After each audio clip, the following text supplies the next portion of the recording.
Another international break is over. Today, we are going to have a look at my Game Week 9 team selection. So we'll be having a look at my potential transfers, how I got on in Game Week 8, how I'm thinking about my wildcard, which I played last week, and finally, my lineup.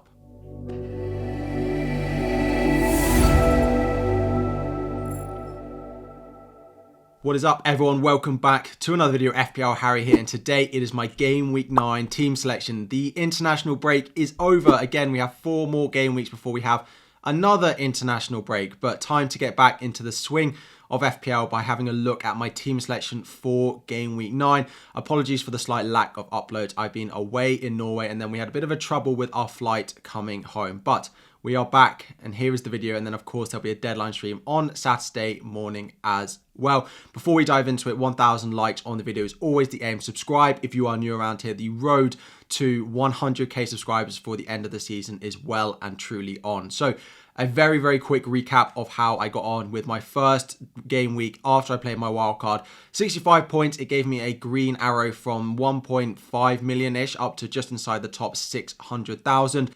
But it was all basically down to playing the Captaincy armband on Mo Salah. There were a few other returns around, with Maddison getting an assist. We had Udogie with a clean sheet. We had Turner getting my first goalkeeper return of the season, 6 points for him. We did have Gabriel's 8 on the bench, but I was never going to play him against Manchester City. Pretty happy with how the team is looking, although this week was pretty reliant on Mo Salah. So after you play your wildcard, most of us will always aim to roll your free transfer going into the game week after. So for me, going into game week 10, I do plan on rolling my free transfer unless we get anything completely out of the blue in terms of press conference news, in terms of injuries to the players that I currently own in my lineup. However, of course, I am still future planning of what I want to do with my team going forward, and here are a few of those things. So I do have my eye on some of the Arsenal midfielders. Now, Bukayo Saka, at time recording, is currently yellow flagged. There is an Arsenal press conference at 9 AM on Friday morning, in about 2 hours from recording this. So if Saka is going to be back, it might be Saka. If Saka is not going to be back for a while, I don't think that's going to be the case. But if he's not, depending on the news, I think then I'll have to look elsewhere. Son down to Saka is probably the most easy move. I could do Maddison up to Bukayo Saka in Game Week 10 for that Sheffield United fixture, but I would rely on me doing another transfer to try and free up a little bit of that money. If I decide that I want to keep Son and Saka's not back, Martinelli looks like a fantastic option. He is back. He scored for Arsenal. Well, he scored and it deflected off Ake in Game Week 8 for their win against Manchester City. I would have to do a little bit of money upgrade if I wanted to go and do Son up to Saka. The ways I could do that is probably downgrading Diaby. Now, selling Diaby before he plays Luton in Game Week 10 wouldn't be the best idea. But Diaby has always been the player that I've been least sure of on my wildcard. And the reason for this is I'm not massively sure on tripling up on teams at the moment. Hasn't massively worked for anyone so far this season, having a triple up on any team, whether it's Manchester City, whether it was Manchester United early on, whether it was Liverpool, whether it's Spurs now. There's no real high-level consistency from any team. So Diaby downgrade, given that I already have Matty Cash and having Ollie Watkins up front, is a transfer that I could do to free up a little bit of money in my lineup. This would, of course, allow me the money to do Maddison up to Saka or even Odegaard as well, who I do think is a great, consistent option in our FPL teams at the moment.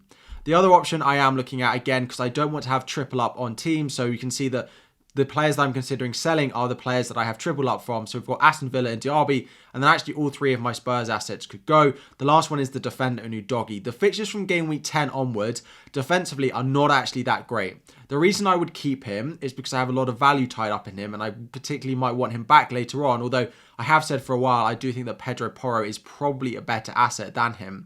So I could, when I reinvest, go back to get Pedro Porro, who is slightly more expensive. But, of course, Robertson sounds like he's going to be out for up to 10 weeks. That's the initial reports. Of course, Klopp will have a press conference today on Friday to hopefully confirm or deny whether that's going to be true. But Tsimikas could be a great option. He's 4.4 million.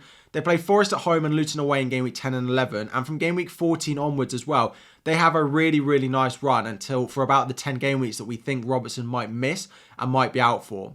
I don't think I would take the gamble going into Game Week 9, just because there is a chance he does something a little bit strange, plays potentially Joe Gomez in that position and inverts Trent. That is possible. I do think Tsimikas will come in, but I do want to see one more game week of how it's going to line up with Robertson being out before I go and make that decision. But Tsimikas at 4.4 is one of those players, if you're on wildcard this week, if you're a wildcard game week 10, he's pretty much a shoe into your lineups. The other big discussion point this week is captaincy. I own all of Erling Haaland, Son and Salah, the three big captaincy shouts going into the weekend. What you've got here are their fixtures. So Brighton for Haaland, Son plays against Fulham and Salah plays against Everton, all of which are at home. The predicted points favours Haaland and Salah a lot more than they do favour Son. Plus, we have seen Son come off early, so the other two are likely to play 90 minutes, whereas Son is only likely to play 70 or so minutes, which is why his predicted points are lower than the other two. The other thing to take into account, and some of you might think this is completely ridiculous, and some of you might actually use this when you consider your decision making, is the kickoff times that they have. So, of course, Salah has that 12:30 on Saturday kickoff, which is never ideal. However, he is at home, and it does naturally have an issue more with the away side than with the home team. Then we have Son, who is the 8 o'clock kickoff on Monday. A Monday night captain is always great, but his predicted points are so much lower, and there is the issue of minutes. Then we have Erling Haaland, which is the usual 3 p.m. For me, it is between Erling Haaland and Mo Salah, and just that 12:30 kickoff, I think, is enough to put me on Erling Haaland this week. So, looking at my team for the weekend, we're going to start off in goal. Turner goes in there with Areola on the bench. Turner came in for these two. He had Palace where he kept a clean sheet. Now he's got Luton at home. And then Areola can take the reins in goal from game week 10. Into defence, Matty Cash, Udogie, Dan Burn, all at home. All with good enough fixtures. Cash at home to West Ham's not ideal because I do have Bowen in my team and I am starting him in my midfield. But I just like Cash as a long-term option. Sometimes you have to play assets against each other, and we know what he can do going forward as well. Udogie on Monday night, he has the attacking threat, he has the clean sheets.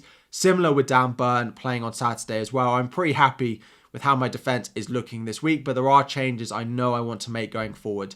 In midfield, it doesn't change again, so this is my wildcard midfield.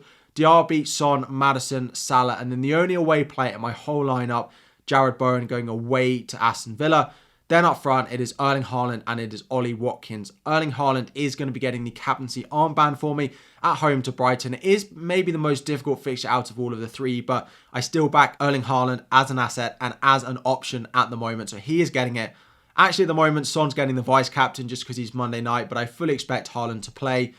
The bench, Archer first sub. Then we've got Gabriel, and then we've got Charlie Taylor on my bench. No plan on playing any of those given the difficult fixtures that they all have. Plan on rolling my transfer going into game week 10 to give me 2 moves to bring in some Arsenal assets, particularly an Arsenal midfielder, then potentially change up the defence a little bit as well. Maybe Tsimikas coming in as well going into game week 10. So roll the transfer after playing your wildcard the week before. 0.1 million in the bank, hoping for another green arrow on wildcard. Fingers crossed this is going to be the Kickstarter that my season needs at the moment. So let me know any questions you have about my team, but most importantly about your team in the comment section down below. We will, of course, have a 2-hour deadline stream on Saturday morning. So make sure you subscribe and turn on notifications so you get a reminder of when that does go live as well. If I don't see you then, good luck in Game Week 9. Like and subscribe before you go, and I'll be back again very soon.